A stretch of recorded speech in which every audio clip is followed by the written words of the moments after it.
je suis prof à la Haute École de Gestion de Genève. Je suis prof en logistique supply chain. C'est aussi pour cette association, justement, qu'en partenariat avec PNL et AA, on développe justement cet événement. Je pense que c'est une excellente opportunité de parler de robotisation, parce que la logistique, c'est un domaine qui est profondément touché par la robotisation. Et j'ai choisi justement d'évoquer justement cette robotisation pour en dire, est-ce que c'est vraiment une évolution, ou est-ce que c'est une révolution, ou est-ce que c'est un changement de paradigme, donc j'aimerais bien peut-être apporter un éclairage de notre point de vue et puis discuter avec vous. Alors, quand vous tapez robot sur un moteur de recherche, donc comme Google, vous tombez sur des images comme ça, où là c'est très sympa, ça vous donne en tout cas envie de prendre un robot, ou plutôt d'employer un robot chez vous. On peut tomber également sur ce genre de choses, où ça ne fait pas très très envie justement, mais plutôt, bon, bah voilà, c'est un peu une perspective futuriste. Et puis aussi on a des perspectives plutôt anciennes, largement anciennes. J'adore Goldorak, donc du coup, pour ceux des années 80, donc ils connaissent forcément en tout cas ce que c'est. Mais alors, de plus en plus, en fait, c'est ce qu'on voit émerger comme image. Ce que vous avez en bas, c'est le robot qui s'appelle Yumi. C'est un robot qui est développé par ABB, qui est une entreprise suisse, justement. Et c'est un robot qui s'appelle, du type robot collaboratif. Alors, qu'est-ce que c'est un robot collaboratif? C'est un robot qui est destiné à travailler avec l'humain. Quand je dis travailler avec l'humain, c'est-à-dire vraiment conjointement, c'est-à-dire qu'il reconnaît l'espace, il reconnaît également l'humain en face de lui. Si à un moment donné, quand il fait une opération et que vous voulez l'arrêter, vous le touchez et puis il arrête complètement dans son opération. Mais alors encore une fois, on peut revenir sur les notions émotionnelles, sur l'intelligence émotionnelle, sur la notion un certain nombre de sentiments comme la fierté, comme le sentiment d'achèvement qui n'est pas encore d'actualité aujourd'hui à mon avis. Peut-être que Pierre-Dominique pourrait me contredire, mais on verra. Il y a également autre chose, à part les robots vraiment physiques, on parle également de robots plutôt informatiques, ou comme les bots. Les bots, ça a été évoqué à 2 reprises. Je prends un exemple, les chatbots. Lorsque vous allez sur des sites internet, par exemple, comme Ikea, pour ne pas faire de la pub, en tout cas, et puis il y a tout de suite, en tout cas, une sorte de fenêtre qui s'ouvre, et puis qui vous dit « Bonjour, je m'appelle Nicole, et puis qu'est-ce que je peux faire pour vous aujourd'hui ?» Alors vous dites « Ah, très bien, je suis en train de chatter avec quelqu'un qui est chez Ikea, et puis peut-être qu'il se trouve en Inde, parce qu'on se dit, bon, voilà, a priori, ou en France, c'est moins cher. » Mais en réalité, c'est ni en Inde, ni en France, c'est plutôt un robot. Donc c'est une intelligence artificielle, c'est un programme informatique derrière, dont le raisonnement peut être très différent. Ça peut être un raisonnement à base de cas, comme ça peut être par exemple des réseaux de neurones qui sont déjà préprogrammés pour répondre à vos questions. Donc on alimente en tout cas avec beaucoup de connaissances pour qu'il puisse être capable de chercher dans sa base de connaissances l'information dont vous avez besoin. Donc c'est ce qu'on appelle les bots. Et c'est en train de prendre beaucoup d'importance aujourd'hui dans le domaine de l'informatique, parce que c'est aussi maintenant touché par l'intelligence artificielle. Et puis c'est un métier qui est en train de se développer vraiment largement. Il y a également cette notion de digitalisation. Quand on parle de digitalisation des processus, on voit de plus en plus également des processus physiques qui se transforment en processus digitaux. Quand je dis digitaux, c'est-à-dire les flux de matière se transforment en flux d'informations.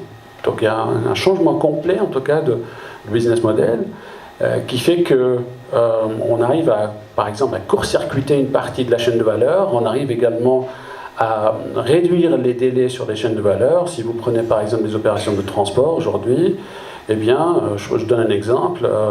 Il y a des entreprises, par exemple, à Séoul, ce qu'ils font, par exemple, la dernière opération d'assemblage des téléphones se fait sur les bateaux. Donc, pour raccourcir les délais, ben voilà, on va prendre les trucs sur les bateaux, on va les amener donc sur les bateaux, puisque c'est le mode de transport, mais là-dessus, on va faire les dernières opérations justement d'assemblage. Donc, la notion de digitalisation est en train également de transformer complètement la manière avec laquelle on est en train de voir la chaîne de valeur.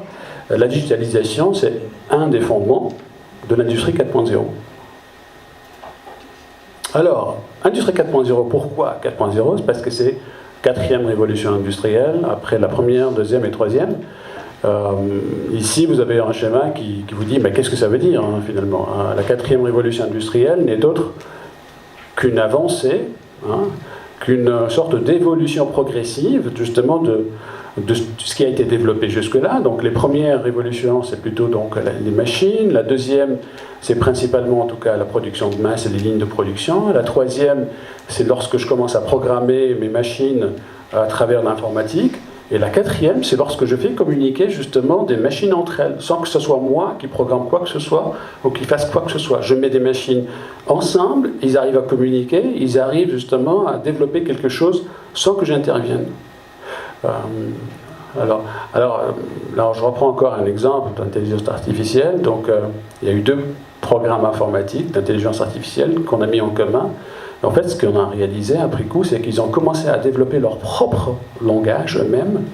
Hein, ce qui est très impressionnant, quelque part, on se dit, mais finalement, c'est vraiment une intelligence. Après, on peut toujours raconter plein de choses, en tout cas sur des notions, qui sortent au-delà de l'intelligence pure et dure. J'ai repris ça c'est un slide qui a été développé par le BCG, le Boston Consulting Group, hein, dans lequel il y a une réflexion sur les types de métiers qui vont évoluer, disparaître, réapparaître, qui vont naître. Donc je pense que la notion, si je résume ce que vous avez dit tout à l'heure, la peur qu'on a de dire certains métiers vont disparaître, oui, mais d'autres vont réapparaître parce qu'il y a un besoin.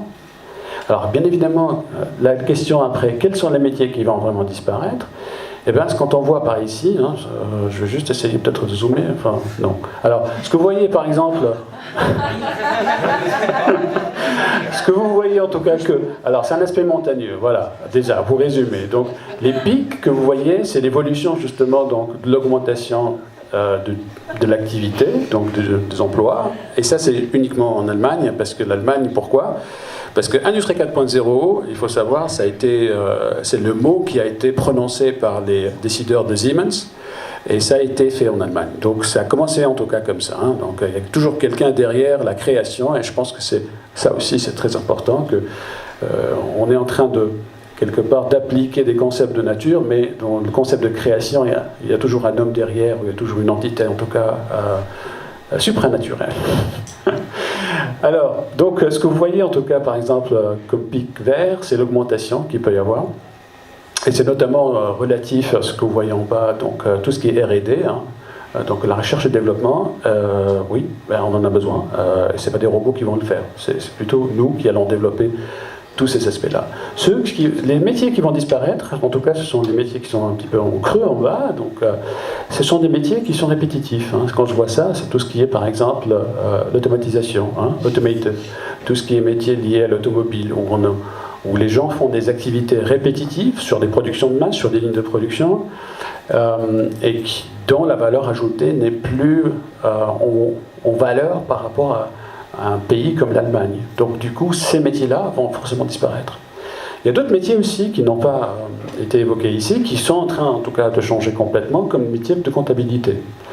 Les métiers de comptabilité, de plus en plus, l'intelligence artificielle nous permet aujourd'hui de scanner des factures, de reconnaître des codes, de reconnaître des écritures, de reconnaître des signatures. Et là, le métier de comptable, quelque part, donc de pur et dur, qui scanne des factures et qui va les classer, et puis voilà, il rentre chez lui, c'est un métier qui va gentiment disparaître progressivement. Je suis désolé pour les comptables, mais je pense qu'il y a un métier plus intéressant, c'est peut-être l'expert comptable, qui est un peu plus évolué en termes de réflexion, en termes de valeur ajoutée. Je pense que la notion de valeur ajoutée est très importante aujourd'hui dans ces métiers-là. Vous pouvez vous amuser également à tester votre métier. Hein. Il y a un site, donc il y a des sites internet, donc si vous tapez Will your job be done by a machine, vous tombez sur un site comme celui-là. Et puis là, en bas, vous choisissez par exemple le type de job, c'est Business and Financial Operations, et je choisis ça justement. Et puis je dis voilà, l'activité c'est accounting, donc comptable. Et puis là, vous avez 93% de chances que votre job peut être remplacé par une machine. Par un robot. Alors, ça vaut ce que ça vaut, hein. Je ne sais pas ce qu'il y a derrière, sincèrement, mais je pense que c'est plutôt, en tout cas, des éléments qui permettent la réflexion d'abord, et puis essayer d'aller au-delà de ce qu'on connaît aujourd'hui. Opportunités ou menaces, je suis ravi en tout cas de voir qu'il y a 60% en tout cas des entreprises en Suisse qui voient ça comme étant une opportunité, ça me fait très plaisir, parce que les Allemands également le voient d'un bon œil, parce que ce qu'ils voient c'est plutôt une prévision d'évolution de métiers en Allemagne qui sera quand même croissante de 6%, donc sur une période à peu près de 10 ans, ce qui est énorme. Hein. Ça veut dire qu'on va avoir également des métiers qui vont avoir besoin d'intelligence artificielle, c'est comme ça qu'on le voit. On a besoin d'intelligence artificielle pour développer notre métier, donc ce n'est plus en confrontation avec l'intelligence artificielle, la robotisation, mais plutôt j'ai besoin de ça pour pouvoir exécuter mon activité. Alors, dans quel type de métier? C'est la partie génie mécanique, c'est la partie donc, food, et puis la partie automation. Alors, je prends toujours l'exemple de l'Allemagne parce qu'il y a beaucoup de choses qui ont été développées là-dessus. Et puis comme je fais partie d'une institution académique et qu'on parle également en tout cas de relations intergénérations, il va falloir qu'on pense également aux générations futures. Comment est-ce qu'on pourrait développer les compétences et les métiers, hein, ou plutôt faire en sorte de réfléchir de nouveau en tout cas à qu'est-ce qu'on doit développer comme métier pour notre futur. Déjà le futur aujourd'hui il est là, hein, donc quand on parle d'intelligence artificielle, c'est là, on fait avec, mais maintenant il va falloir qu'on réfléchisse aussi, les choses sont en train de s'emballer très vite et qu'on regarde en tout cas nos programmes de formation de base. Donc on revoit le contenu de nos formations, qu'est-ce qu'on fait là-dedans? Eh bien, on réfléchit sur le type de compétences. Je pense que ça, c'est aussi un aspect très important, parce qu'il n'y a plus la notion, justement, de savoir-faire qui est importante là-dedans. Il y a aussi un savoir-être qui fait partie intégrante, justement, de la notion de compétence. Et le savoir-être va être de plus en plus important, en tout cas dans le futur, dans cette réflexion, dans cette révolution industrielle. Et ça a été aussi, en tout cas mentionné par plusieurs études, en l'occurrence aussi, je peux peut-être nommer Manpower qui fait également beaucoup de travaux sur les réflexions sur le métier futur. Alors, toujours comme prof, donc à la HEG, il faut mettre en place des programmes, des plans d'études communs ou des plans d'études cadres qui sont adaptatifs et évolutifs. Aujourd'hui, si je fais une critique par rapport à mon système, mon propre système, c'est qu'on est pris par une certaine inertie qui est très forte, ce qui ne nous permet pas de changer, par exemple, nos plans d'études, nos formations de manière aussi simple que ça, étant donné les procédures et les processus qu'on doit développer pour pouvoir y arriver. Donc, c'est un frein pour nous, et là, on est en train justement de travailler dessus.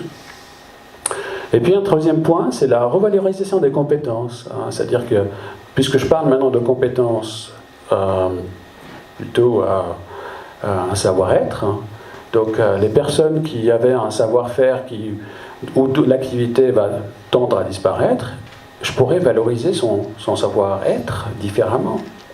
Hein, des gens qu'on replace dans la négociation, dans tout ce qui est développement de partenariats stratégiques, enfin, revaloriser justement des compétences cachées pour en faire des compétences visibles. Et ça, c'est ce qu'on appelle la revalorisation des compétences.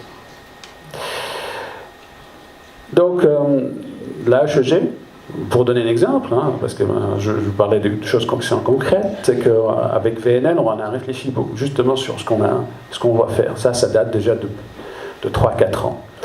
Et on a mis en place, par exemple, un mineur, donc une formation, ce qu'on appelle une option secondaire au niveau bachelor, en logistique hospitalière et industrielle. Pourquoi? Eh bien, parce qu'on s'est rendu compte, dans ces études-là, que toute la notion également donc, relative aux activités, aux métiers de la santé, eh bien, ce n'est plus des robots, parce que les gens ont besoin de contact, les gens ont besoin à ce qu'on les écoute, les gens ont besoin à ce qu'on les comprenne. Donc, et ce n'est pas un robot en face qui va vraiment faire ce genre de choses. Donc de plus en plus, on a des métiers comme les métiers de la santé, où là, la notion justement de savoir-être est très importante. Et donc on développe justement des programmes dans ce sens-là, bien évidemment, tout en gardant l'aspect technique de la chose, l'aspect scientifique de nos activités. Un mineur en blockchain pour les génies de l'informatique, c'est aussi quelque chose que vous avez sûrement entendu parler. C'est quoi la blockchain? C'est un moyen de tracer l'information et de sécuriser l'information dans un monde comme le monde de l'Internet. En gros, si vous rédigez un contrat et que vous le signez, aujourd'hui, par exemple, vous devez le mettre dans votre coffre-fort. Et puis, si vous avez le seul exemplaire, vous pouvez dire « moi, je n'ai jamais signé quoi que ce soit ». Dans le cas de blockchain, tout le monde a une copie, c'est-à-dire qu'on va retrouver une trace, en tout cas, de ce contrat à tout moment, partout dans le monde. Donc, ça permet justement de traçabilité de ce qu'on fait. On a, comme j'ai dit tout à l'heure, les plans d'études cadres sont vraiment difficiles à changer. Alors du coup, ce qu'on a commencé à faire, c'est des programmes très courts. Des programmes courts, ça veut dire des CAS, des Certificate of Advanced Studies, Diploma of Advanced Studies, ce sont vraiment des programmes courts, où là, on a la possibilité de réagir beaucoup plus rapidement. C'est-à-dire de faire des programmes qui sont vraiment orientés vers les entreprises, vers un besoin. Encore une fois, on essaie de lier justement donc, les besoins industriels avec nos jeunes, et puis d'essayer de faire en sorte que le besoin corresponde exactement à ce qu'on est en train de développer comme formation. Ce qu'on cherche dans la logistique, notamment par exemple dans le futur, on ne cherche plus les logisticiens qui sont capables de soulever je sais pas moi, par exemple des caisses ou des sacs de patates pour les vacances de patates, mais on cherche des chefs d'orchestre, on cherche des gens qui sont capables de coordonner des activités, on cherche des gens qui sont capables de comprendre l'informatique, de comprendre les flux physiques et de comprendre également la finance. Des gens qui sont ce qu'on appelle des coordinateurs d'activités. On développe également donc, des formations courtes sur la transformation digitale. Comment faire en sorte justement que l'entreprise puisse changer progressivement de la simple activité, disons, manuelle, opérationnelle, qui est très lourde et autres, à quelque chose qui est un peu plus digital, donc plus rapide, plus focalisé en tout cas sur l'informatique aussi, et plus également en adéquation avec les besoins industriels. Voilà, je vous remercie de votre attention.